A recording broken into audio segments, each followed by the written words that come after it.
ജ്ഞാനനിർമ്മിതിവാദം വരുന്നത് ബിഹേവിയറിസത്തെ പിന്തള്ളിക്കൊണ്ട് അല്ലെങ്കിൽ ബിഹേവിയറിസത്തെ ക്രിട്ടിസൈസ് ചെയ്തുകൊണ്ടാണ്. നോളജ് കൺസ്ട്രക്ട് ചെയ്തെടുക്കുകയാണ് ജ്ഞാനനിർമ്മിതി എന്ന് പറയുന്ന കൺസെപ്റ്റ് അല്ലേ, ജ്ഞാനനിർമ്മിതിവാദം. സന്തുലീകരണം എന്ന് പറയുന്നതിന് വലിയ പ്രാധാന്യമുണ്ട് എന്ന് നമ്മൾ പറഞ്ഞു അല്ലേ. ഹായ്, നമസ്കാരം. എൻ്റെ പുതിയൊരു ക്ലാസ്സിലേക്ക് എല്ലാവർക്കും ഒരിക്കൽ കൂടി സ്വാഗതം. അപ്പോൾ ഇന്നത്തെ ക്ലാസ്സിൽ നമ്മൾ ബ്രൂണറെ കുറിച്ചാണ് ഡിസ്കസ് ചെയ്യാൻ പോകുന്നത്. അതിനു മുമ്പ് നിങ്ങൾ അറിഞ്ഞിട്ടുണ്ടാകും ഓൾറെഡി, കേറ്ററ്റിന് എക്സാംസ് വളരെ ഇമ്പോർട്ടൻ്റ് ആണെന്ന് നമ്മൾ ആദ്യം തൊട്ട് പറയുന്നുണ്ട്. കാരണം വെറുതെ കുറേ കണ്ടൻറ്റ് പഠിക്കുക എന്നുള്ളതിനപ്പുറത്തേക്ക് നമ്മൾ ക്വസ്റ്റ്യനുകൾ ചെയ്ത് തന്നെ ശീലിക്കേണ്ടതുണ്ട്. അപ്പോൾ അതിനുള്ള ഒരു വലിയ അവസരം എൻട്രി നിങ്ങൾക്ക് ഒരുക്കുന്നുണ്ട്. നേരത്തെ മുതലേ എൻട്രിയിൽ ഒരുപാട് ക്വിസും അതുപോലെ തന്നെ ലൈവ് മോക്ക് എക്സാംസും കാര്യങ്ങളെല്ലാം നടക്കുന്നുണ്ട്. അതിൻ്റെ ഒരു ഭാഗമായിട്ട് തന്നെ കേറ്ററ്റ് പ്രീമിയർ ലീഗ് എന്ന് പറയുന്ന ഒരു പുതിയ ഇനീഷ്യേറ്റീവ് എൻട്രിയുടെ ഭാഗത്ത് നിന്ന് വരികയാണ്. അത് നിങ്ങൾ പ്രയോജനപ്പെടുത്തുക. ഇതും ലൈവ് എക്സാംസ് ആയിരിക്കും. ആ എക്സാംസിൽ ഏറ്റവും ടോപ്പ് മാർക്കിൽ വരുന്ന ആളുകൾക്ക് സമ്മാനങ്ങൾ ഉണ്ടാവും. സമ്മാനങ്ങൾ നേടുക എന്നുള്ളതിനൊപ്പം തന്നെ ഏറ്റവും ഇമ്പോർട്ടൻ്റ് ആയിട്ടുള്ള കാര്യം, കൂടുതൽ ചോദ്യങ്ങൾ ചെയ്യാനുള്ള അവസരമാണത്. അതിനെ പ്രയോജനപ്പെടുത്താനായിട്ട് ശ്രമിക്കുക. അപ്പോൾ എന്തായാലും നമുക്ക് ആദ്യത്തെ ടോപ്പിക് എന്ന് പറയുന്നത് ഇന്ന് നമ്മൾ ഡിസ്കസ് ചെയ്യാൻ പോകുന്നത് ബ്രൂണറെ കുറിച്ചാണ് എന്ന് ഞാൻ ആദ്യം തന്നെ പറഞ്ഞു അല്ലേ. ജെറോം എസ് ബ്രൂണർ വളരെ പ്രധാനപ്പെട്ട ഒരാളാണ് നമ്മളെ സംബന്ധിച്ച്. അദ്ദേഹത്തിൻ്റെ ഒരുപാട് കൺസെപ്റ്റുകളുണ്ട്.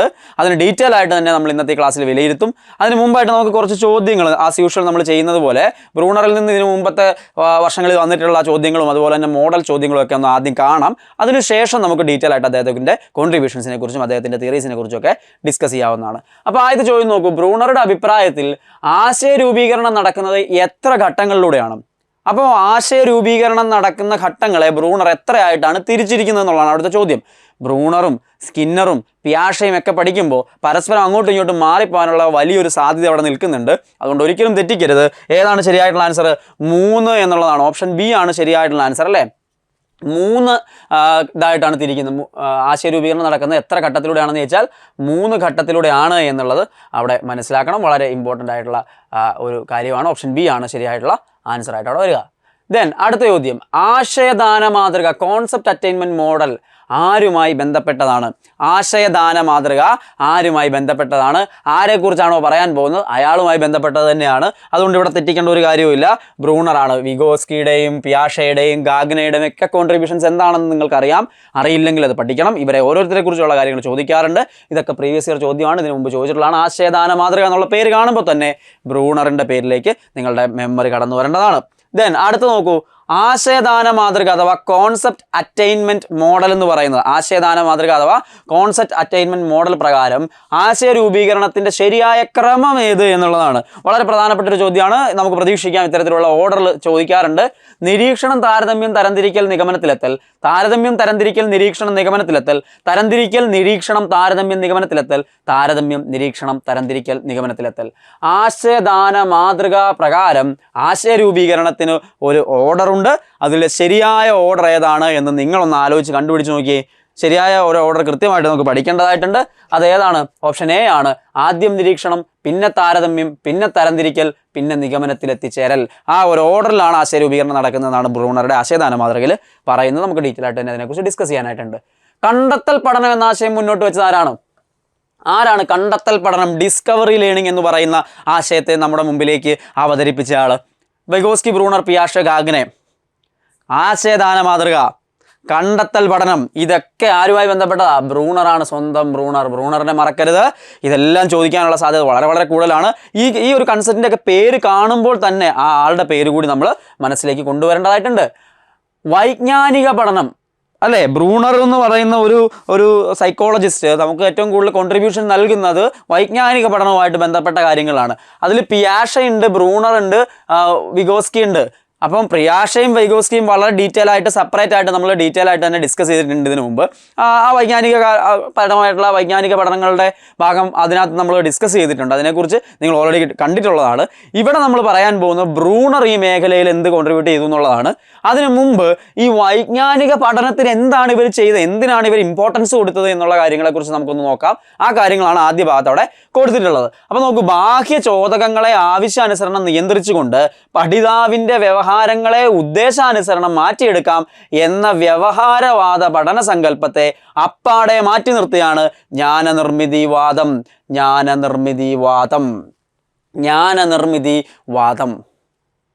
ജ്ഞാനനിർമ്മിതിവാദം വരുന്നത് ബിഹേവിയറിസത്തെ പിന്തള്ളിക്കൊണ്ട് അല്ലെങ്കിൽ ബിഹേവിയറിസത്തെ ക്രിട്ടിസൈസ് ചെയ്തുകൊണ്ടാണ് എന്ന് മനസ്സിലാക്കുക. അതാണ് അവിടുത്തെ പോയിന്റ് പറഞ്ഞിരിക്കുന്നത്. ബിഹേവിയറിസത്തിൽ പറഞ്ഞ കാര്യങ്ങൾക്ക് ചോദക പ്രതികരണങ്ങളിലൂടെ കണ്ടീഷനിങ്ങിലൂടെയൊക്കെ നമ്മുടെ ബിഹേവിയറൽ മോഡിഫിക്കേഷൻ വരുത്താമെന്ന ആശയത്തെയൊക്കെ എതിർത്തുകൊണ്ടാണ് ജ്ഞാനനിർമ്മിതിവാദം കടന്നു വരുന്നത്. പഠനത്തെ അറിവിൻ്റെ നിർമ്മിതിയായിട്ടാണ് ജ്ഞാനനിർമ്മിതിവാദം സമർത്ഥിക്കുന്നത്. പഠനം എന്ന് പറഞ്ഞാൽ അറിവിൻ്റെ നിർമ്മിതിയാണ് എന്ന് പറയുന്നതാണ് ജ്ഞാനനിർമ്മിതിവാദം എന്ന് പറയുന്നത്. ക്ലാസ് മുറികളിൽ വിജ്ഞാനം നിർമ്മിക്കപ്പെടുകയാണ് ചെയ്യുന്നത്. അപ്പോൾ ക്ലാസ് മുറിക്കകത്ത് എങ്ങനെയാ നോളജ് കൺസ്ട്രക്ട് ചെയ്തെടുക്കുകയാണ്. ജ്ഞാനനിർമ്മിതി എന്ന് പറയുന്ന കൺസെപ്റ്റ് അല്ലേ, ജ്ഞാനനിർമ്മിതിവാദം വളരെ പ്രാധാന്യമുണ്ട്. ബിഹേവിയറിസത്തിനെ എതിർത്തുകൊണ്ടാണ് അവർ വരുന്നത് എന്ന് നമുക്ക് കാണാനായിട്ട് സാധിക്കും. അപ്പോൾ അതേക്കുറിച്ച് എന്തെല്ലാം പഠനങ്ങൾ നടന്നിട്ടുണ്ട്? തീർച്ചയായിട്ടും അനുഭവങ്ങളുടെ അടിസ്ഥാനത്തിൽ അനുയോജ്യമായ പഠന സന്ദർഭം ലഭിക്കുമ്പോൾ സ്വന്തം നൈസർഗിക ശേഷിക്കനുസരിച്ച് പഠനശൈലിയും പഠന വേഗതയും ക്രമീകരിക്കുന്നു. അതിനനുസരിച്ച് അറിവ് നിർമ്മിക്കപ്പെടുന്നു. ഇതിന് പ്രഥമവും പ്രധാനവുമായി വേണ്ടത് ശരിയായ പ്രശ്ന അവതരണമാണ്. അപ്പോൾ കൃത്യമായ ഒരു പ്രശ്ന അവതരണം കൊടുത്തു കഴിഞ്ഞു കഴിഞ്ഞാൽ അനുഭവങ്ങളുടെ അടിസ്ഥാനത്തിൽ ഇതിനോടകമുള്ള എക്സ്പീരിയൻസുകളുടെ അടിസ്ഥാനത്തിൽ അനുയോജ്യമായ പഠന സന്ദർഭം ലഭിക്കുമ്പോൾ ആ കുട്ടികളുടെ ഉള്ളിലുള്ള നൈസർഗികമായിട്ടുള്ള ആ ശേഷികൾക്കനുസരിച്ചുകൊണ്ട് പഠനശൈലിയും പഠന വേഗതയും ക്രമീകരിക്കുന്നു. അതിനനുസരിച്ച് അറിവ് ഉണ്ടാക്കിയെടുക്കുന്നു എന്നാണ് ഈ ജ്ഞാനനിർമ്മിതിവാദത്തിൽ പഠനങ്ങൾ നടത്തിയ സൈക്കോളജിസ്റ്റുകൾ വിശ്വസിക്കുന്നത്. കുട്ടികൾക്ക് മുന്നിൽ ശക്തമായ ഒരു പ്രശ്നം അവതരിക്കപ്പെട്ടാൽ അതിൻ്റെ പരിഹാരം കാണാനുള്ള ശ്രമം കുട്ടി തുടങ്ങുന്നു. അവൻ്റെ മനസ്സിൻ്റെ സന്തുലനാവസ്ഥ നഷ്ടമാകുന്നു. നമ്മൾ ഓൾറെഡി ഇതിനു മുമ്പ് വൈഗോസ്കിയും പിയാഷൊക്കെ പറയുമ്പോൾ സന്തുലീകരണം എന്ന് പറയുന്നതിന് വലിയ പ്രാധാന്യമുണ്ട് എന്ന് നമ്മൾ പറഞ്ഞു അല്ലേ. ഒരു ഡിസിക്വിലിബ്രിയം, ഒരു അസന്തുലിതാവസ്ഥ കുട്ടിയുടെ മുമ്പിലേക്ക് ഇട്ടുകൊടുക്കുകയാണ്. പുതിയൊരു പ്രശ്നം ഉണ്ടാകുമ്പോൾ അവൻ്റെ മനസ്സിൽ ഒരു അസന്തുലിതാവസ്ഥ ഉണ്ടാകുന്നുണ്ട്.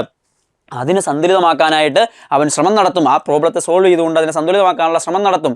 അതിലൂടെയാണ് ഈ പഠനം തുടങ്ങുന്നത് എന്ന് മനസ്സിലാക്കുക, അല്ലെങ്കിൽ പഠനം സംഭവിക്കുന്നത്, അറിവ് നിർമ്മിക്കപ്പെടുന്നത് എന്ന് മനസ്സിലാക്കുക. സന്തുലനീകരണത്തിന് വേണ്ടിയിട്ടാണ് അങ്ങനെ സംഭവിക്കുന്നത്. അപ്പം മനുഷ്യ മനസ്സിൻ്റെ പ്രത്യേകതയാണ് അസന്തുലിതമായ മാനസിക നിലയെ സന്തുലിതമാക്കാൻ മനസ്സും അതോടൊപ്പം ശരീരവും ശ്രമം ആരംഭിക്കുന്നു. ഈ പ്രക്രിയയാണ് യഥാർത്ഥത്തിൽ പഠനം. അപ്പം പഠനം എന്ന് പറയുന്നത് കൊണ്ട്, അറിവിൻ്റെ നിർമ്മാണം എന്ന് പറയുന്നത് കൊണ്ട് ഇവർ ഉദ്ദേശിക്കുന്നത് എന്താ? ഒരു അസന്തുലിതാവസ്ഥയിൽ നിന്ന് നമ്മുടെ സന്തുലിതമാക്കാൻ വേണ്ടിയിട്ട് നമ്മുടെ മനസ്സും ശരീരവും ശ്രമിച്ച് അതിൻ്റെ ഫലമായിട്ടുണ്ടാവുന്നതാണ് പഠനം എന്ന് പറയുന്നത് എന്നാണ്. അസ്വസ്ഥമായ മനസ്സിനെ സ്വസ്ഥമാക്കാനുള്ള ആന്തരിക ശേഷി മനുഷ്യൻ്റെ മനസ്സിനുണ്ട്, അല്ലെങ്കിൽ മനുഷ്യന് സഹജമാണ്. ബാഹ്യ സന്ദർഭങ്ങൾക്കോ സാഹചര്യങ്ങളുടെ നിയന്ത്രണത്തിനോ അയാളുടെ ആന്തരിക ശേഷികളെയും വൈജ്ഞാനിക ശേഷികളെയും മാറ്റിമറിക്കാനാവില്ല. അപ്പം മനുഷ്യർക്ക് എല്ലാവർക്കും ഇതിനുള്ളൊരു കഴിവുണ്ട് എന്നുള്ളതാണ്. അസന്തുലിതമായി നിൽക്കുന്നതിനെ സന്തുലിതമാക്കാനുള്ള ശ്രമം മനുഷ്യൻ ഇൻബിൽറ്റ് ആയിട്ട് ഉണ്ടാവുന്നുണ്ട്. അങ്ങനെയാണ് ജ്ഞാനം നിർമ്മിച്ചെടുക്കുന്നത്, അങ്ങനെയാണ് പഠനം സാധ്യമാകുന്നത് എന്നുള്ളതാണ് ഇവർ പറയുന്നത്. ഇനി കുട്ടി അറിവ് നിർമ്മിക്കുന്നു എന്ന് സങ്കല്പം അനുസരിച്ച് പഠനത്തിൻ്റെ കേന്ദ്രം കുട്ടി തന്നെയാണ്. അപ്പോൾ കുട്ടി അറിവ് നിർമ്മിക്കുകയാണ് ചെയ്യുന്നത്, അറിവ് കൺസ്ട്രക്ട് ചെയ്തെടുക്കുകയാണ് ചെയ്യുന്നത്. അതുകൊണ്ട് കുട്ടിയാണ് ഈ പഠനത്തിൻ്റെ കേന്ദ്രം. ചൈൽഡ് സെൻറ്റേർഡ് ആയിട്ടുള്ള ഒരു കൺസെപ്റ്റ് തന്നെയാണ് ഇവരും മുമ്പോട്ട് വയ്ക്കുന്നതെന്ന് മനസ്സിലാക്കുക. കുട്ടിയുടെ പ്രകൃതത്തിനനുസരിച്ച് പഠനാന്തരീക്ഷവും രൂപപ്പെടുത്തണമെന്ന് ജ്ഞാനനിർമ്മിതിവാദം നിർദ്ദേശിക്കുന്നു. അപ്പോൾ കുട്ടിയുടെ നീഡ് അനുസരിച്ചുകൊണ്ട്, കുട്ടിയുടെ പ്രകൃതം അനുസരിച്ചുകൊണ്ടുള്ള പഠനാന്തരീക്ഷമാണ് ഉണ്ടാക്കേണ്ടതെന്നാണ് ജ്ഞാനനിർമ്മിതിവാദത്തിലെ സൈക്കോളജിസ്റ്റുകൾ പറയുന്നത്. ജീൻ പിയാഷെയാണ് ഈ വാദത്തിന് മുഖ്യ പ്രയോക്താവ്. ആദ്യം തുടങ്ങി വെക്കുന്ന ആരാ? പിയാഷയിലാണ്. പിയാഷെ. പിന്നെ സാമൂഹ്യ ജ്ഞാനനിർമ്മിതിവാദം പറയുന്നുണ്ട് വൈഗോസ്കി. അത് കഴിഞ്ഞിട്ട് നമുക്ക് ഈ ബ്രൂണറെ കുറിച്ച് ഡീറ്റെയിൽ ആയിട്ട് പഠിക്കാനുണ്ട്. അപ്പോൾ ജെറോം എസ് ബ്രൂണർ എന്ന് പറയുന്ന 1915 മുതൽ 2016 വരെയുള്ള കാലഘട്ടത്തിൽ ജീവിച്ചിരുന്ന ലോക പ്രശസ്തനായ അമേരിക്കൻ മനഃശാസ്ത്രജ്ഞനായിട്ടുള്ള ജെറോം എസ് ബ്രൂണർ എന്ന് പറയുന്നത് നമുക്ക് വളരെ ഡീറ്റെയിൽ ആയിട്ട് പഠിക്കേണ്ട ഒരാളാണ്. അദ്ദേഹം ജനിക്കുന്നത് ന്യൂയോർക്കിലാണ്. 1915 ഒക്ടോബർ 1 അദ്ദേഹം ജനിക്കുന്നത്. അപ്പോൾ ശിശുവികാസ ഘട്ടങ്ങളെക്കുറിച്ച് സമഗ്രമായ കാഴ്ചപ്പാട് അവതരിപ്പിക്കുകയാണ് ആര് ചെയ്തത്? ജെറോം എസ് ബ്രൂണർ ചെയ്തത്. അപ്പോൾ ശിശുവിൻ്റെ വികാസത്തെക്കുറിച്ച് വലിയ രീതിയിലുള്ള ആശയങ്ങൾ അദ്ദേഹം നമുക്ക് നൽകിയിട്ടുണ്ട്. ഹാർവാർഡ്, ഓക്സ്ഫോർഡ് തുടങ്ങിയ സർവകലാശാലകളിൽ അധ്യാപകനായി സേവനം അനുഷ്ഠിച്ചു. അദ്ദേഹം ഒരു അധ്യാപകനായിരുന്നു. നമ്മുടെ ലോകപ്രശസ്തമായിട്ടുള്ള യൂണിവേഴ്സിറ്റികളിൽ പ്രൊഫസറായിട്ട് സേവനം അനുഷ്ഠിച്ചിട്ടുണ്ട്. അദ്ദേഹത്തിൻ്റെ പ്രധാന കൃതികൾ നോക്കിക്കേ: the process of education, actual mind, possible words, the culture of education തുടങ്ങിയവ പ്രസിദ്ധമായ നിരവധി ഗ്രന്ഥങ്ങളുണ്ട്. 2016 ജൂൺ 5 അദ്ദേഹം അന്തരിക്കുകയും ചെയ്തു. അപ്പോൾ ഒരുപാട് വർഷം ജീവിച്ച ഒരാളാണ്. വലിയ കോൺട്രിബ്യൂഷൻ നമുക്ക് നൽകിയ ഒരാളാണ് അദ്ദേഹം. അതുകൊണ്ട് തന്നെ മറക്കാൻ പാടില്ല. ബ്രൂണറുടെ പഠന സങ്കല്പങ്ങൾ എന്തെല്ലാമായിരുന്നു? ബ്രൂണറുടെ പഠന സങ്കല്പങ്ങൾ, ബ്രൂണറുമായി ബന്ധപ്പെട്ട പഠന സങ്കല്പങ്ങൾ എന്തെല്ലാമായിരുന്നു നമുക്ക് ഡീറ്റെയിൽ ആയിട്ട് തന്നെ നോക്കേണ്ടതായിട്ടുണ്ട്. ഓരോ പോയിന്റും മനസ്സിലാക്കി പോവുക. ബ്രൂണറുമായിട്ട് എന്ത് ചോദിച്ചാലും അത് എഴുതാൻ പാകത്തിന് നിങ്ങളെ തയ്യാറെടുക്കുന്ന രീതിയിൽ തന്നെയാണ് എല്ലാ കാര്യങ്ങളും ഉൾപ്പെടുത്തിക്കൊണ്ട് തന്നെയാണ് ഈ ഒരു നോട്ട് നിങ്ങളുടെ മുമ്പിലേക്ക് അവതരിപ്പിച്ചിരിക്കുന്നത്. അപ്പോൾ എന്തെല്ലാമാണ്? പഠനം സജീവമായ ഒരു സാമൂഹിക പ്രക്രിയയാണെന്ന് വിഗോസ്കിയുടെ ആശയത്തിൽ നിന്ന് അടിസ്ഥാനത്തിൽ തന്നെയാണ് ബ്രൂണർ തൻ്റെ കാഴ്ചപ്പാടുകൾ അവതരിപ്പിക്കുന്നത്. അപ്പോൾ സാമൂഹ്യ ജ്ഞാന നിർമ്മിതിവാദത്തിലൂടെ വിഗോസ്കി പറഞ്ഞു വെച്ച സമൂഹത്തിന് പഠനത്തിലുള്ള ഇൻഫ്ലുവൻസിനെ അതേപടി അംഗീകരിച്ചുകൊണ്ട് അതിനകത്ത് നിന്നുകൊണ്ട് തന്നെയാണ് ബ്രൂണറും അദ്ദേഹത്തിൻ്റെ തിയറി ഡെവലപ്പ് ചെയ്തുകൊണ്ടിരുന്നത്. അദ്ദേഹം പറയുന്നത് എന്താ? കുട്ടികളുടെ ബുദ്ധിപരമായ വികാസത്തെ ത്വരിതപ്പെടുത്തുക, കൂടുതൽ മികവുറ്റതാക്കുക എന്ന രീതിയിൽ ഒരു സാംസ്കാരിക ഉപകരണം, കൾച്ചറൽ ടൂൾ മാത്രമാണ് വിദ്യാഭ്യാസം എന്ന അഭിപ്രായമാണ് ബ്രൂണർ മുന്നോട്ട് വെച്ചത്. അപ്പം വിദ്യാഭ്യാസം എന്നത് എന്തിനു വേണ്ടിയിട്ടാണ്? കുട്ടികളുടെ ബുദ്ധിപരമായ വികാസത്തെ ത്വരിതപ്പെടുത്തുക, കൂടുതൽ മികവുറ്റതാക്കുക എന്ന രീതിയിൽ ഒരു സാംസ്കാരിക, ഒരു കൾച്ചറൽ ടൂളായിട്ടാണ് വിദ്യാഭ്യാസത്തെ അദ്ദേഹം കൊണ്ടുവരുന്നത് എന്ന് നമുക്ക് കാണാനായിട്ട് സാധിക്കും. ദെൻ അദ്ദേഹത്തിൻ്റെ അഭിപ്രായത്തിൽ ഒരു വിഷയം പഠിക്കുക എന്നതിനർത്ഥം അതിൻ്റെ ചിന്താരീതിയെ സ്വാംശീകരിച്ച് ആ കാഴ്ചപ്പാടുകളിലൂടെ പ്രശ്നങ്ങളെ കണ്ടെത്തി തിരിച്ചറിഞ്ഞ് അപഗ്രഥിക്കാനും പ്രശ്നപരിഹാരം കണ്ടെത്താനുമുള്ള കഴിവ് വളർന്നു വരിക എന്നുള്ളതാണ്. അപ്പോൾ ഒരു വിഷയം പഠിക്കുക എന്ന് പറഞ്ഞാൽ ആ വിഷയത്തിലെ പ്രശ്നപരിഹാര ശേഷി ഉണ്ടാക്കിയെടുക്കുക എന്നുള്ളതാണ് ലളിതമായി പറഞ്ഞു കഴിഞ്ഞാൽ പഠനം അല്ലെങ്കിൽ വിദ്യാഭ്യാസം എന്നതുകൊണ്ട് ബ്രൂണർ ഉദ്ദേശിക്കുന്നത് എന്ന് മനസ്സിലാക്കുക. അദ്ദേഹത്തിൻ്റെ ആശയങ്ങളെ ഒന്ന് പോയിന്റ് ബൈ പോയിന്റ് ആയിട്ട് പറഞ്ഞിരിക്കുന്നേ ഉള്ളൂ.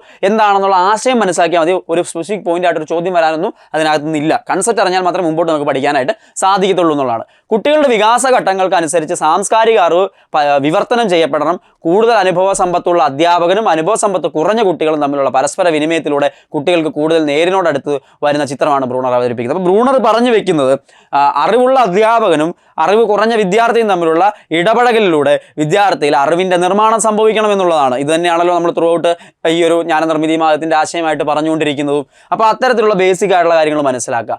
അറിവ് നിർമ്മാണ പ്രക്രിയയിൽ ഒറ്റപ്പെട്ട അവസ്ഥയിലല്ല, മറിച്ച് സാമൂഹിക സന്ദർഭങ്ങളിലാണ് നടക്കുന്നതെന്ന് ബ്രൂണർ അഭിപ്രായപ്പെടുന്നു. അറിവ് നിർമ്മാണം എന്ന് പറയുന്നത് സമൂഹത്തിൻ്റെ ഒരു ഇൻഫ്ലുവൻസ് എന്താണ് എന്നുള്ള വിഗോസ്കിയുടെ കാഴ്ചപ്പാടിനോട് ചേർന്നുകൊണ്ട് തന്നെ ബ്രൂണറും അതിനെ സാധൂകരിക്കുന്നുണ്ട്, അതിനെ പറഞ്ഞ് നമുക്ക് മുമ്പിലേക്ക് വെക്കുന്നുണ്ട്. കുട്ടി ഒരു സാമൂഹ്യ ജീവിയാണെന്നും സാമൂഹികമായ ജീവിതത്തിലൂടെ അനുഭവങ്ങളെ വ്യാഖ്യാനിക്കുന്നതിനുള്ള പൊതു ചട്ടക്കൂട് കുട്ടിയിൽ സ്വായത്തമാകുന്നു എന്നും ബ്രൂണർ പറയുകയാണ്. അപ്പോൾ കുട്ടി സമൂഹത്തിനോട് ഇടപഴകി ജീവിക്കുന്നത് കൊണ്ടാണ് കുട്ടിയിൽ വികാസം ഉണ്ടാകുന്നതെന്ന് പറയുന്നു. ഏകാത്മകമായ ഒരു പൊതുക്രമം എല്ലാ പഠിതാക്കളും കാണുവാൻ സാധ്യമല്ല. അപ്പോൾ ഓരോ ഇൻഡിവിജ്വലും വ്യത്യസ്തനാണ്. ഓരോ കുട്ടിയിലും ഇൻഡിവിജ്വൽ ഡിഫറൻസ് ഉണ്ട്.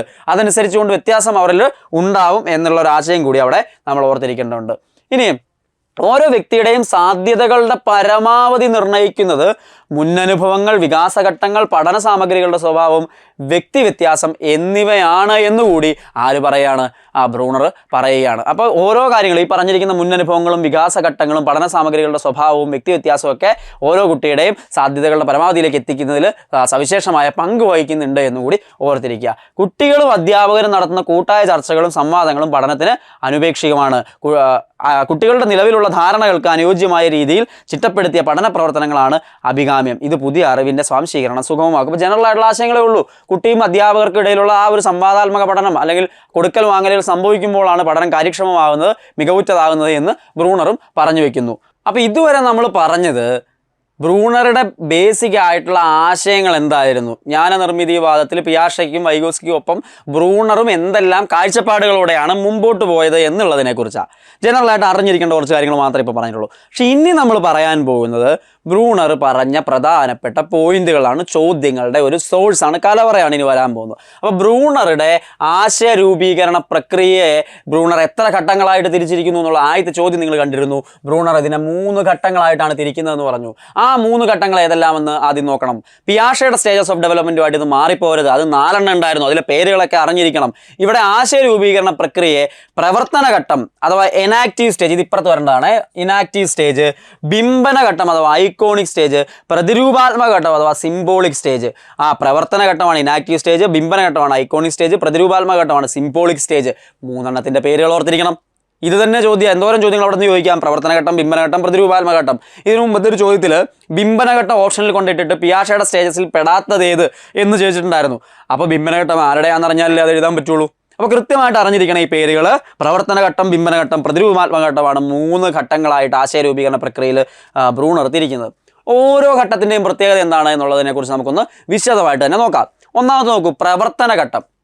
പ്രവർത്തനഘട്ടത്തിൽ ഏർപ്പെട്ടുകൊണ്ടുള്ള പഠനമാണ് ഈ ഘട്ടത്തിൽ നടക്കുന്നത്. പ്രവർത്തനങ്ങളിൽ ഏർപ്പെട്ടുകൊണ്ട്, ആ പേരിലുണ്ട് പ്രവർത്തനഘട്ടം അല്ലേ, പ്രവർത്തനം, എനാക്റ്റീവ് സ്റ്റേജ് എന്ന് പറയുന്നത് പ്രവർത്തനങ്ങളിൽ ഏർപ്പെടുകയാണ്. മൂർത്ത വസ്തുക്കൾ ഉപയോഗിച്ചുകൊണ്ടും ഉള്ള പഠനമാണിത്. മൂർത്ത വസ്തുക്കൾ കയ്യിൽ കിട്ടുന്ന, കണ്ടാൽ മനസ്സിലാവുന്ന, കേൾക്കുന്ന, നമ്മൾ സെൻസ് ഓർഗൻ വെച്ചിട്ട് നേരിട്ട് അനുഭവിക്കാൻ പറ്റുന്ന മൂർത്ത അനുഭവങ്ങളിൽ നിന്നും മൂർത്ത വസ്തുക്കൾ ഉപയോഗിച്ചുകൊണ്ടുള്ള പഠനമാണ് ഈ പ്രവർത്തന ഘട്ടത്തിൽ സംഭവിക്കുന്നത്. ഇങ്ങനെ മനസ്സിലാക്കിയ കാര്യങ്ങൾ ഭാഷയിലൂടെയോ പ്രവർത്തനങ്ങളിലൂടെയോ ചിലപ്പോൾ വ്യാഖ്യാനിക്കാൻ കഴിഞ്ഞെന്ന് വരില്ല. ഭാഷ ഉപയോഗിക്കാറായിട്ടില്ല എന്ന് സാരം. അപ്പോൾ ഭാഷ ഉപയോഗിക്കാത്ത ഘട്ടമാണ് പ്രവർത്തന ഘട്ടം. പ്രവർത്തന ഘട്ടത്തിൽ ഏർപ്പെട്ടുകൊണ്ടുള്ള പഠനമാണ് ഈ ഘട്ടത്തിൽ നടക്കുന്ന. പ്രവർത്തനങ്ങളിൽ ഏർപ്പെടുകയാണ് ചെയ്യുന്നത്. മൂർത്ത വസ്തുക്കളാണ് ഇവിടെ പ്രയോജനപ്പെടുത്തുന്നത്. അടുത്ത ഘട്ടം നോക്കൂ.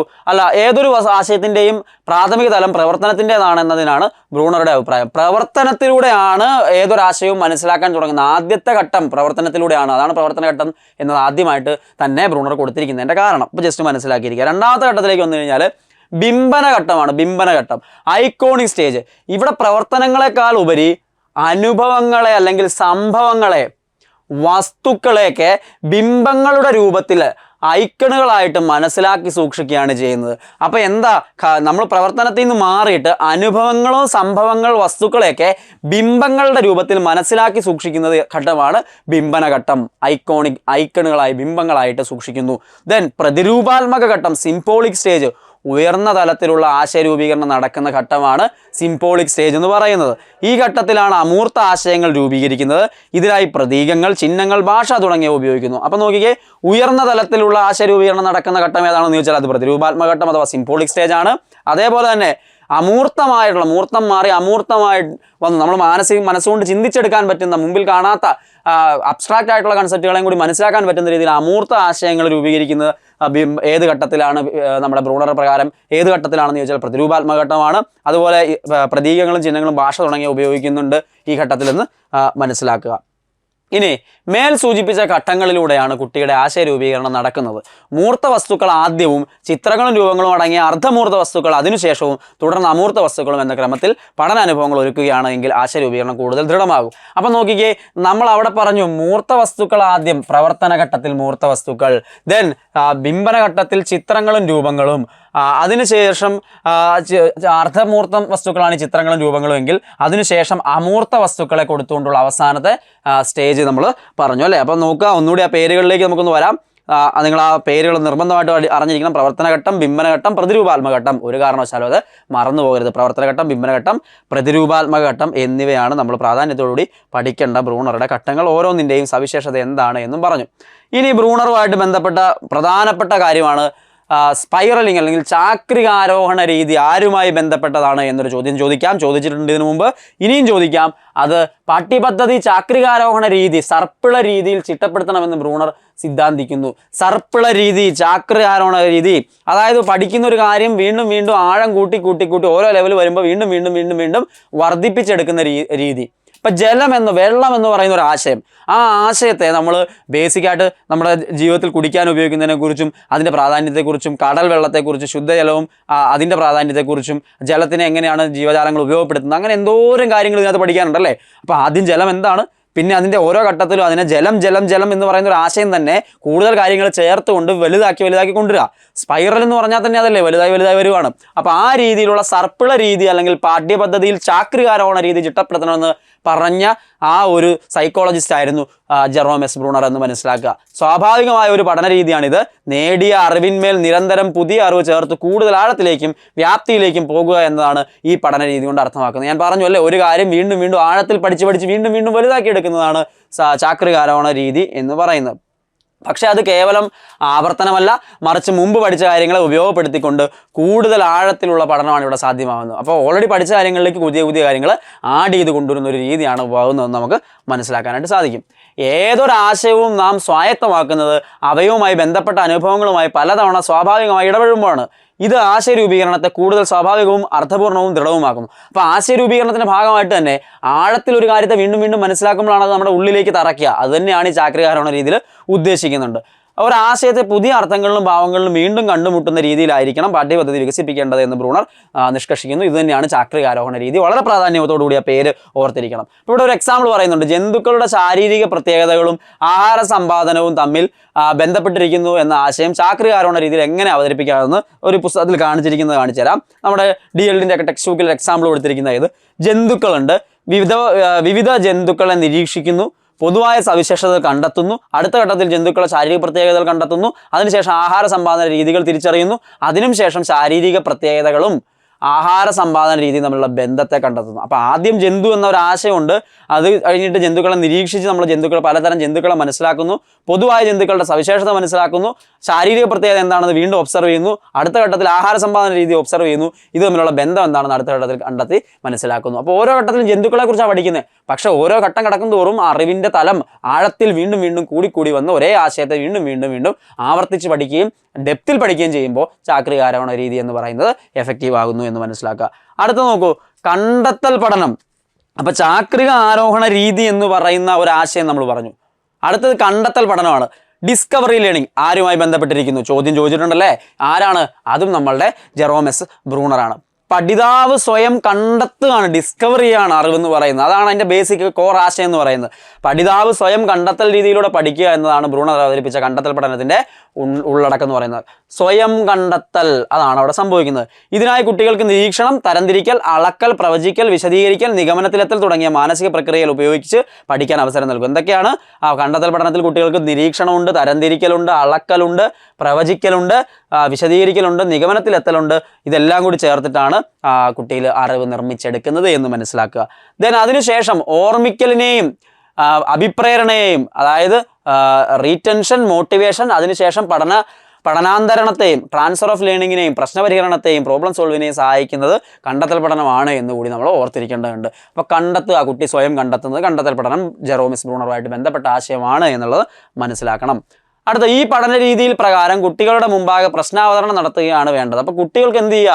ഒരു പ്രശ്നത്തെ ഇൻട്രൊഡ്യൂസ് ചെയ്ത് കൊടുക്കുന്നു, അതിൻ്റെ കാര്യകാരണങ്ങൾ കുട്ടി സ്വയം കണ്ടെത്തുകയാണ്. പ്രശ്നപരിഹരണത്തിലുള്ള അന്വേഷണങ്ങൾ കുട്ടിയുടെ ഭാഗത്തു നിന്നുണ്ടാകും. പ്രശ്നപരിഹരണ രീതിയിലുള്ള പഠനത്തിന് 3 തലങ്ങളുണ്ട്. ഏതൊക്കെയാ? പ്രവർത്തനോന്മുഖത സൃഷ്ടിക്കൽ, പഠിതാക്കളെ പ്രവർത്തനത്തിന് പ്രചോദിപ്പിക്കൽ. അപ്പോൾ കുട്ടിക്ക് ഒരു പ്രോബ്ലം ഇൻട്രൊഡ്യൂസ് ചെയ്ത് കൊടുത്ത് അതിനെ പഠനത്തിന് വേണ്ടിയിട്ടുള്ള പ്രചോദനം നൽകലാണ് ഒന്നാമത്തെ സ്റ്റേജ് എന്ന് പറയുന്നത്. അപ്പോൾ ആ 3 തലങ്ങളുണ്ട്. അതിൽ ആദ്യത്തെ തലമായിട്ട് പറയുകയാണ്. രണ്ടാമതെന്താ? പ്രവർത്തന തൽപരത നിലനിർത്തൽ, ആരംഭിച്ച പ്രവർത്തനത്തിലൂടെയുള്ള താല്പര്യം കെടാതെ പ്രജ്വലിച്ച് നിർത്തൽ. അപ്പം പഠിക്കാൻ തുടങ്ങി, പിന്നെ അത് നഷ്ടപ്പെടരുത്, ആ എനർജി നഷ്ടപ്പെടാതിരിക്കാനായിട്ട് അതിനെ നിലനിർത്തിക്കൊണ്ടു. അതാണ് പ്രവർത്തന തൽപരത നിലനിർത്തലാണ് അടുത്ത തലത്തിൽ വരുന്ന കാര്യം എന്ന് പറയുന്നത്. അടുത്ത തലത്തിൽ എന്താ? മാർഗ്ഗനിർദ്ദേശം. അപ്പം ലക്ഷ്യത്തെക്കുറിച്ചുള്ള വ്യക്തമായ തിരിച്ചറിവോടെ പ്രവർത്തനത്തിൽ ആവശ്യമായ ദിശാബോധം രൂപീകരിച്ചു കൊടുക്കുകയും പ്രശ്നപരിഹരണത്തിന് നൽകുന്ന സന്ദർഭങ്ങളാണ് പ്രവർത്തനത്തിലേക്ക് നയിക്കുന്ന പ്രചോദകഘടകമായിട്ടുള്ളത്. ഇത് പല വിധത്തിലുള്ള പ്രവർത്തനങ്ങളിലേക്കും അന്വേഷണങ്ങളിലേക്കും കണ്ടെത്തലിലേക്കും നയിക്കും. അപ്പോൾ തീർച്ചയായിട്ടും ആവശ്യമായിട്ടുള്ള മാർഗ്ഗനിർദ്ദേശങ്ങൾ ഈ കണ്ടെത്തൽ പഠനത്തിൽ എന്ന് പറയുന്ന ഒരു സംഭവത്തിൽ കുട്ടിക്ക് കണ്ടിന്യൂസ് കൊടുത്തുകൊണ്ടിരിക്കേണ്ടതാണ്. ആധുനിക കാലത്ത് അക്കാദമിക ചർച്ചകളിൽ ഏറ്റവും ശക്തമായി ഉദ്ധരിച്ച് കേൾക്കുന്ന പഠിക്കാൻ പഠിക്കുക എന്ന പ്രയോഗം, ലേൺ ടു ലേൺ എന്ന പ്രയോഗം ബ്രൂണറുടെ പഠനങ്ങളിലൂടെയാണ് പ്രസിദ്ധമായത്. അത് വളരെ ഇമ്പോർട്ടൻ്റ് ആയിട്ട് വേണം ചോദിക്കാമല്ലോ. ഏതാ? ആധുനിക കാലത്ത് പഠിക്കാൻ പഠിക്കുക, എങ്ങനെ പഠിക്കണമെന്ന് കൂടി നിങ്ങൾ അറിയണം. ആ ഒരാശയം ലേൺ ടു ലേൺ, പഠിക്കാൻ വേണ്ടി പഠിക്കുക എന്ന പ്രയോഗം ആരുടെ പഠനങ്ങളിലൂടെയാണ് പ്രസിദ്ധമായെന്ന് ചോദിക്കാം. അതും ജെറോം എസ് ബ്രൂണറുടേതാണ് ചോദ്യമായിട്ട് നമുക്ക് പ്രതീക്ഷിക്കാവുന്ന ഒരു കാര്യമാണ് എന്നോർത്തിരിക്കുക. വിജ്ഞാന വിസ്ഫോടനമായി പൊരുത്തപ്പെടണമെങ്കിൽ ഓരോ പഠിതാവും എന്തു പഠിക്കണമെന്നും എന്നതുപോലെ തന്നെ പ്രധാനപ്പെട്ടതാണ് എങ്ങനെ പഠിക്കണം, എന്ത് പഠിക്കണം, എങ്ങനെ പഠിക്കണം എന്നുകൂടി അറിഞ്ഞെങ്കിൽ മാത്രമാണ് കുട്ടിക്ക് മുമ്പോട്ട് എഫക്റ്റീവായിട്ട് പഠിക്കാൻ പറ്റുക. പാഠ്യവസ്തുവിനെ കുറിച്ചുള്ള കേവലമായ പഠനത്തെക്കാൾ പ്രസക്തവും ഫലപ്രദവുമാണ് കണ്ടെത്തലിലൂടെയുള്ള പഠനമെന്ന് ബ്രൂണർ അഭിപ്രായപ്പെടുന്നു. കണ്ടെത്തൽ പഠനത്തിൻ്റെ ഇമ്പോർട്ടൻസ് ബ്രൂണർ പറഞ്ഞിട്ടുണ്ട് എന്ന് മനസ്സിലാക്കുക. അപ്പോൾ ഇതാണ് കണ്ടെത്തൽ പഠനം. ഓക്കെ, അപ്പോൾ ചാക്രികാരോഹണ രീതി, കണ്ടെത്തൽ പഠനം, അതൊക്കെ കഴിഞ്ഞു. ആശയദാന മാതൃക, ഇതൊക്കെ ആര് തന്നാണെന്ന് ചോദിക്കും അല്ലേ. അപ്പോൾ ഇവിടെ വീണ്ടും അടുത്ത് വന്നിരിക്കുന്ന ആശയദാന മാതൃക, കോൺസെപ്റ്റ് അറ്റൈൻമെൻറ്റ് മോഡൽ എന്ന് പറയുന്നത് ആരുമായി ബന്ധപ്പെട്ടതാണ് എന്ന് ചോദിക്കാം. വീണ്ടും ഇമ്പോർട്ടൻ്റ് ആണ്. കണ്ടെത്തൽ പഠന രീതിയിൽ അധിഷ്ഠിതമാണ് ആശയദാന മാതൃക. അപ്പോൾ എന്തുമായിട്ട് ബന്ധപ്പെട്ട് നിൽക്കുന്നു? കണ്ടെത്തൽ പഠന രീതിയുമായിട്ട് ബന്ധപ്പെട്ട് തന്നെയാണ് ആശയദാന മാതൃകയും നിൽക്കുന്നത്. അപ്പോൾ ആശയദാന മാതൃക എന്നതുകൊണ്ട് ഉദ്ദേശിക്കുന്നത് എന്താ?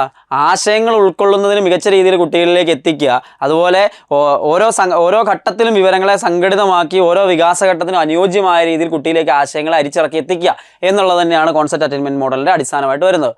ഒരേ വർഗത്തിൽപ്പെട്ടവയെ മറ്റുള്ളവയിൽ നിന്ന് വേർതിരിക്കാനുള്ള ഗുണസവിശേഷതകൾ കണ്ടെത്താനുള്ള അന്വേഷണത്തിലൂടെയാണ് ആശയദാനം നടക്കുക. അപ്പോൾ കണ്ടെത്തൽ പഠനത്തിൻ്റെ ഭാഗമായിട്ട് തന്നെയാണ് ആശയദാന മാതൃക, അല്ലെങ്കിൽ ആശയദാന മാതൃകയുടെ അടിസ്ഥാനം എന്ന് പറയുന്നത് കണ്ടെത്തൽ പഠനം തന്നെയാണ് എന്നുള്ളത് മനസ്സിലാക്കുക.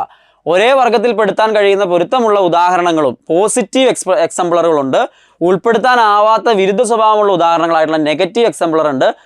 അവയെ തരംതിരിക്കാൻ പ്രക്രിയയിൽ ആവശ്യാനുസരണം ഉപയോഗിച്ചുകൊണ്ട് ആശയദാനം നടക്കുന്നു. അപ്പോൾ ആശയദാന മാതൃകയിൽ വളരെ ഇമ്പോർട്ടൻ്റ് ആയിട്ടുള്ള രണ്ട് കൺസെപ്റ്റാണ്. ഒന്ന് പോസിറ്റീവ് എക്സംപ്ലറും രണ്ടാമത് നെഗറ്റീവ് എക്സംപ്ലറും.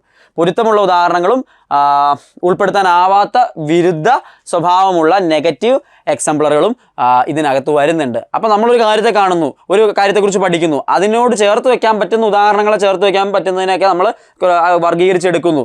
അതേപോലെ ചേർത്ത് വെക്കാൻ പറ്റാത്ത സാധനങ്ങളെ നമ്മൾ മാറ്റി വെക്കുകയും ചെയ്യുന്നു. അപ്പോൾ ഈ രീതിയിൽ കൃത്യമായിട്ട് നമുക്ക് അവയെ തരംതിരിക്കാൻ പ്രക്രിയ എന്ന് പറയുന്ന ആശയദാന മാതൃകയുടെ അടിസ്ഥാനമായിട്ട് വരുന്നതാണ്. തൻ്റെ ചുറ്റുപാടുമുള്ള വസ്തുക്കളെയും ജന്തുക്കളെയും സസ്യങ്ങളെയും ക്രമമായി വേർതിരിക്കുന്നതും ഓരോ ആശയത്തിനകത്തും ഉപാശയങ്ങൾ ഉൾപ്പെടുത്തുന്നതും ഇത്തരത്തിലാണ്. അപ്പോൾ ഉദാഹരണത്തിന് നമ്മുടെ പ്രകൃതിയിൽ കാണുന്ന കാര്യങ്ങളെയൊക്കെ ഇത്തരത്തിൽ വേർതിരിച്ച് തരംതിരിച്ച് പഠിക്കാനുള്ള കുട്ടിയിൽ ഒരു പഠന രീതി കൊടുക്കുകയാണെങ്കിൽ അത് തീർച്ചയായിട്ടും ആശയദാന മാതൃകയുടെ ഭാഗമായിട്ട് വരുന്നതാണ്. നിരീക്ഷണം, താരതമ്യം, തരംതിരിക്കൽ, നിഗമനത്തിലെത്തൽ എന്നീ ഘട്ടങ്ങൾ ഈ പ്രക്രിയയിലുണ്ട്. നേരത്തെ പറഞ്ഞില്ലേ, ആദ്യം കുട്ടി നിരീക്ഷിക്കും ചുറ്റുപാടുമുള്ള മൃഗങ്ങളെയൊക്കെ നോക്കുകയാണ്. അതിനകത്ത് താരതമ്യം ചെയ്യുക, അവർക്കുള്ള പ്രത്യേകതകൾ, ജന്തുക്കൾക്കുള്ള പ്രത്യേകതകൾ എന്തെല്ലാമാണെന്ന് താരതമ്യം ചെയ്തു. ദെൻ അവയെ സസ്യബുക്കുകളെന്നും മാംസബുക്കുകളെന്നും വേണം തരംതിരിക്കാനായിട്ട് പറ്റും. ദെൻ നിഗമനത്തിൽ എത്തിച്ചേരാനായിട്ട് പറ്റും. എന്തുകൊണ്ടാണ് അവർക്ക് അങ്ങനെ ഓരോ എത്ര കാറ്റഗറിയിൽ ആരൊക്കെ ഉണ്ട് എന്നുള്ളതിനെക്കുറിച്ചൊക്കെ ഒരു നിഗമനത്തിലെത്താനും സാധിക്കും. അപ്പോൾ നിരീക്ഷണം, താരതമ്യം, തരംതിരിക്കൽ, നിഗമനത്തിലെത്തൽ എന്നാണ് ആശയദാന മാതൃകയുടെ ഓർഡർ എന്ന് പറയുന്നത്. അപ്പോൾ തീർച്ചയായിട്ടും ബ്രൂണർ ആരാണെന്നും ബ്രൂണറുടെ കോൺട്രിബ്യൂഷൻ എന്താണെന്ന് നമ്മൾ ഓൾറെഡി കണ്ടു. ഇനി അതിൻ്റെ പോയിന്റ്സ് ആയിട്ട് തന്നെ കൊടുത്തിരിക്കും. ബ്രൂണറുടെ ആശയങ്ങളുടെ പഠനപരമായ പ്രസക്തി എന്താണ്? ഇവിടെ ബ്രൂണർ പറയുന്നു, പഠിതാക്കളുടെ അനുഭവങ്ങളും ആശയങ്ങളും പങ്കുവെക്കൽ, കൊടുക്കൽ വാങ്ങലുകൾ, കണ്ടെത്തൽ എന്നിവ പഠന പ്രക്രിയയുടെ അവിഭാജ്യ ഘടകങ്ങളാണെന്ന് ബ്രൂണർ സിദ്ധാന്തിക്കുന്നു. അപ്പോൾ നമ്മൾ പറഞ്ഞ കുറേ കാര്യങ്ങളുണ്ടല്ലേ, എന്തെല്ലാമായിരുന്നു അത്? പഠിതാക്കളുടെ അനുഭവങ്ങൾ, ആശയങ്ങളുടെ പങ്കുവെക്കൽ, കൊടുക്കൽ വാങ്ങലുകൾ, അതുപോലെ കണ്ടെത്തൽ എന്നിവയെല്ലാം ഇതിൻ്റെ പഠനത്തിൻ്റെ പ്രധാനപ്പെട്ട പോയിന്റ്സ് ആയിട്ട് അവർ പറയുകയാണ്. പഠനാനുഭവങ്ങൾ എങ്ങനെയായിരിക്കണം എന്ന് മാത്രമല്ല, പഠനാനുഭവം ഒരുക്കുന്ന അധ്യാപകൻ എങ്ങനെയായിരിക്കണം എന്നും ബ്രൂണർ വ്യക്തമായിട്ട് പറയുന്നുണ്ട്. അധ്യാപകൻ ഒരു പഠന പങ്കാളിയാകണമെന്ന്, പഠന പങ്കാളി, ലേണർ ആവണം, പഠനത്തെ സുഗമമാക്കുന്ന ആളാവണം, ഫെസിലിറ്റേറ്റർ ആകണം, പ്രശ്നപരിഹാരകനായിരിക്കണം, ജനാധിപത്യവാദിയായ സംഘത്തലവനായിരിക്കണം. ഇതെല്ലാം ബ്രൂണർ പറയുന്ന അധ്യാപകൻ്റെ സ്പെഷ്യാലിറ്റീസിൽ വരുന്ന പോയിന്റ്സ് ആണ്. ജസ്റ്റ് മനസ്സിലാക്കിയിരിക്കുക. കണ്ടെത്തൽ പഠനം, സഹകരണാത്മക പഠനം, സംവാദാത്മക പഠനം, സഹവർത്തിത പഠനം തുടങ്ങിയവയാണ് ബ്രൂണർ നിർദ്ദേശിക്കുന്ന പഠന രീതികൾ. ഏതെല്ലാമാണ്? കണ്ടെത്തൽ പഠനം നമ്മൾ പറഞ്ഞു, സഹകരണാത്മക പഠനം, സംവാദാത്മക പഠനം, സഹവർത്തിത പഠനമൊക്കെ ഇതിൻ്റെ ഭാഗമായിട്ട് ബ്രൂണർ സജസ്റ്റ് ചെയ്തിട്ടുണ്ട് എന്ന് മനസ്സിലാക്കുക. അതേപോലെ മികച്ച പഠനത്തിന് 4 കാര്യങ്ങൾ പാലിക്കണമെന്ന് അദ്ദേഹം പറയുന്നുണ്ട്. എന്തെല്ലാമാണ് 4 കാര്യങ്ങൾ? പഠനോന്മുഖത സൃഷ്ടിക്കൽ, കുട്ടികൾക്ക് അനായാസം വിജ്ഞാനം സ്വാർത്ഥമാക്കാൻ കഴിയും വിധത്തിൽ പ്രവർത്തനങ്ങളെ ചിട്ടപ്പെടുത്തൽ, അവയെ ഏറ്റവും ഫലപ്രദമായ ക്രമത്തിൽ അവതരിപ്പിക്കൽ, അനുയോജ്യമായ സമ്മാനങ്ങൾ നൽകൽ. ഇങ്ങനെ 4 പ്രധാനപ്പെട്ട കാര്യങ്ങൾ കൂടി അദ്ദേഹം പറയുന്നുണ്ട്. ഇതങ്ങനെ ചോദ്യമായിട്ടൊന്നും കണ്ടിട്ടില്ല, ജസ്റ്റ് ഒന്ന് അറിഞ്ഞിരിക്കുക ബ്രൂണർ പറയുന്ന 4 പ്രധാനപ്പെട്ട കാര്യങ്ങൾ. അപ്പോൾ ബ്രൂണറുമായിട്ട് ബന്ധപ്പെട്ട ആശയങ്ങളെക്കുറിച്ചാണ് കഴിഞ്ഞ കുറേ നേരമായിട്ട് നമ്മൾ ഡിസ്കസ് ചെയ്തുകൊണ്ടിരിക്കുന്നത്. വളരെ ഇമ്പോർട്ടൻ്റ് ആയിട്ടുള്ള ഒരാളാണ്. തീർച്ചയായിട്ടും ഒരുപാട് ക്വസ്റ്റ്യൻസ് തന്നിട്ടുണ്ട്. അതിൽ ഡയറക്റ്റായിട്ട് ആശയദാന മാതൃകയും കണ്ടെത്തൽ പഠനവും ഒക്കെ ചോദ്യമായിട്ട് ഡയറക്റ്റായിട്ട് ചോദിച്ചിട്ടുണ്ട്. ചാക്രികാരോഹണ രീതിയൊക്കെ അതൊക്കെ എന്താണെന്ന് മനസ്സിലാക്കിയിരിക്കണം. ഇനിയും ബ്രൂണറെ കുറിച്ചുള്ള ചോദ്യങ്ങൾ ഇനിയും നമുക്ക് വരും എക്സാമുകളിലും പ്രതീക്ഷിക്കാവുന്നതാണ്. അപ്പോൾ കൂടുതലായിട്ട് മറ്റുള്ളവരെ കുറിച്ചിട്ടും മറ്റുള്ള ടോപ്പിക്കുകളെ കുറിച്ചിട്ടുള്ള ഡിസ്കഷൻ നമുക്ക് അടുത്ത ക്ലാസ്സിൽ കൊണ്ടുവരാം. അപ്പോൾ ഈ ഒരു ക്ലാസ് നിങ്ങൾക്ക് യൂസ്ഫുൾ ആയെന്ന് പ്രതീക്ഷിക്കുകയാണ്. വീണ്ടും കാണാം. എല്ലാവർക്കും നന്ദി.